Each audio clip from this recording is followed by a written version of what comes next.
Bonjour à tous. Bon, je vais vous présenter mon installation solaire, mais par vidéo, puisque par message, ça va être très compliqué. Il y a beaucoup de choses à dire, il y a beaucoup de photos à faire. Je pense que par vidéo, c'est le plus simple, le plus explicite. Donc voilà le tableau électrique qui nous permet d'être à 100% autonome. Donc on va commencer par le stockage. Donc le stockage est fait par du dérivé de batterie Tesla, de Tesla modèle S en 85 kW. Donc un Tesla possède 16 modules comme celui-là, ou celui-là, n'importe. Et ici avec 4 on est complètement autonome, en sachant qu'on recharge un maximum à 80% et qu'on décharge au maximum aussi à 20%. Tout ça pour préserver la durée de vie de batterie et éviter tout risque d'incendie. Parce qu'à 80% de charge maximale, on va avoir une tension qui est stable pour les batteries. À ces batteries Tesla, il faut rajouter ces petits modules d'équilibrage. Ces petits modules d'équilibrage permettent. En fait, la batterie est composée de 6 éléments. Et ces petits modules d'équilibrage permettent de toujours maintenir ces 6 éléments à la même tension. C'est-à-dire que sur une recharge forte ou une décharge forte, la tension de ces modules sera toujours la même. Et on en revient toujours au même, ça évite d'avoir tout risque de surchauffe et d'incendie. Parce que vous savez très bien que le lithium en incendie, c'est très puissant. Et là, vous avez carrément la maison qui part en fumée. Voilà, Tesla. Ouais, j'ai le problème de téléphone de mise à jour. Ensuite, ces modules, ils sont en 24 volts chacun, mis en parallèle pour obtenir 48 volts pour alimenter cet onduleur hybride. L'onduleur hybride, c'est quoi? C'est un onduleur réseau que l'on trouve ici en France ou sur internet ou sur AliExpress. AliExpress, allez voir que cette marque, Easun, parce que c'est le premier fournisseur en France des sites internet que l'on trouve. Donc l'onduleur hybride, il va recevoir une alim en 220 du réseau, Enedis ou groupe électrogène, les panneaux solaires et les batteries en 48 volts pour celui-ci. Lui s'occupe de transformer l'énergie solaire en 220 volts et ou en 48 volts pour la recharge de batterie. Alors,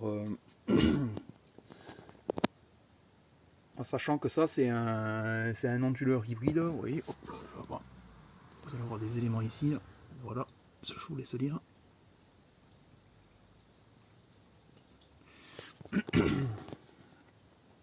Bien sûr, il est homologué Europe, certifié CE. Donc vous avez pas mal d'éléments de réglage sur le tableau. Vous avez une application téléphone qui vous permet de tout contrôler à distance. Vous voyez là, on est sur du mise à jour. Ça fait un peu. Le téléphone c'est pas top pour faire de la vidéo. Donc vous avez pas mal d'éléments de réglage. Tout est pilotable. Voilà. 600 watts d'entrée solaire. Ça c'est le petit module Wi-Fi qui permet de contrôler à distance. Donc l'arrivée du solaire. Donc c'est divisé en 4 circuits. Il y a un circuit qui fait 8 panneaux, qui va produire du... là je vais vous dire, là on est sur une tension qui est assez haute en continu. Donc on est sur du... Ben là c'est un peu couvert, on est sur du 240 volts mais continu. 240 volts continu avec une charge maxi, je crois qu'il y a 12 ou 13 ampères, donc c'est pour ça que j'avais mis un disjoncteur de 16 par sécurité. Et ensuite on a deux panneaux, on a 4 panneaux de assez meilleure qualité mais d'occasion, et ensuite 2 panneaux ici en 25 ampères. Je vais vous expliquer sur le toit, ça sera plus simple. Là-haut, ce sont les régulateurs de charge solaire de marque Victron Energy, la meilleure marque que l'on peut trouver au monde. Vous pouvez mettre les meilleurs panneaux qui existent. Si vous n'avez pas le régulateur de charge adapté, vous aurez une production très limitée. Voilà. Donc avec les petits noms dessus pour rappel en cas de perte de données. Ici c'est un système qui est propre à moi sur mon installation, qui me permet de contrôler les tensions de batterie avec ces modules, si la tension de batterie chute en dessous d'un certain seuil, ça me colle des relais qui me permettent de démarrer soit le groupe électrogène, soit de me connecter au réseau Enedis pour alimenter la maison sans coupure. Voilà. Avec un relayage par Wi-Fi à distance. C'est-à-dire que s'il y a un élément qui n'a pas fonctionné, moi à distance je peux voilà, coller les relais pour m'alimenter et passer sur le réseau Enedis. Ça fait des sécurités en plus aussi de contrôle. Voilà. Ensuite, tout ce système est pilotable à distance, réglable à distance par cette box GSM avec un petit abonnement internet de 4 € par mois. Hein, c'est juste pour contrôler la maison, qui elle-même est connectée sur un vieux système qu'on avait au tout début où on a commencé le solaire, qui est alimenté en 24 volts avec des batteries type ouvertes. Et mine de rien, ce système nous permet de tenir quasiment 48 heures sans aucune connexion solaire. Parce que lui, il est juste là, alimenté par ce Alors cet onduleur est alimenté par celui-là. Il n'y a pas de solaire dessus.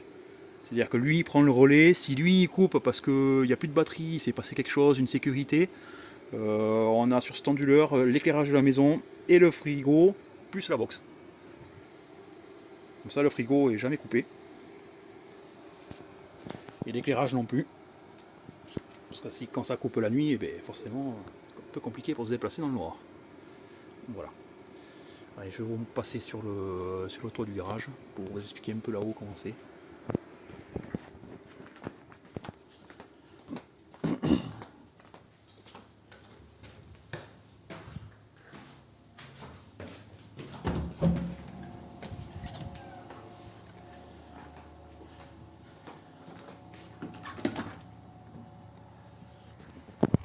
Donc voilà les panneaux solaires. Alors pourquoi ils sont pas sur le toit de la maison mais ils sont sur le garage? Tout simplement parce que à cet endroit on peut facilement les nettoyer, alors mettre un coup de balai brosse, un coup de jet d'eau. C'est très important de garder toujours les panneaux propres pour la production, sachant que le moindre watt est important pour la maison. Donc ce que je vous disais, ces 8 panneaux sont connectés ensemble sur le l'onduleur hybride. C2 sur un régulateur de charge Victron, C2 sur un régulateur de charge Victron, C4 sur un régulateur de charge Victron. Les 8, c'est d'une qualité entrée de gamme, donc ils font 275 watts chacun. Ça c'est du panneau LG très haut de gamme, acheté chez MyShop Solaire. Donc eux ils ont un rendement très très élevé. Même quand c'est couvert, ils produisent pas mal. C'est-à-dire que même quand c'est couvert, ces 4 panneaux nous alimentent à eux seuls de la maison. Là-bas aussi c'est du LG mais une ancienne génération. Donc là il y a 385 watts chacun et ici 365. Et en haut c'est du panneau d'occasion acheté très peu cher sur une bonne affaire sur le bon coin, pas loin de la maison. Donc il y en a pour je crois les 4 panneaux, enfin les 5 parce que j'en ai un de secours ici, une centaine d'euros. Donc pour 100 €, il ne faut pas se cacher, ça fait des watts, on prend, on met, et voilà. Donc un circuit et un autre circuit. Ça fait beaucoup de câbles à tirer, mais au final on s'y retrouve parce que si j'ai de l'ombre sur ces deux, tout le reste va continuer à produire. Si j'ai de l'ombre sur un des 8 panneaux, ben ces 8 panneaux ils ne produisent plus. Donc c'est le reste qui produit. Et plus on divise, plus les zones d'ombre n'affectent pas la production solaire. Ça il faut le savoir. En sachant que l'hiver, j'ai la maison qui me fait de l'ombre sur tous ces panneaux. Donc je me retrouve avec 50% de moins de production sur les journées les plus courtes. Voilà. Donc avec tout ça, on est autonome, piscine, enfin on a tout quoi, la clim, le spa. Voilà.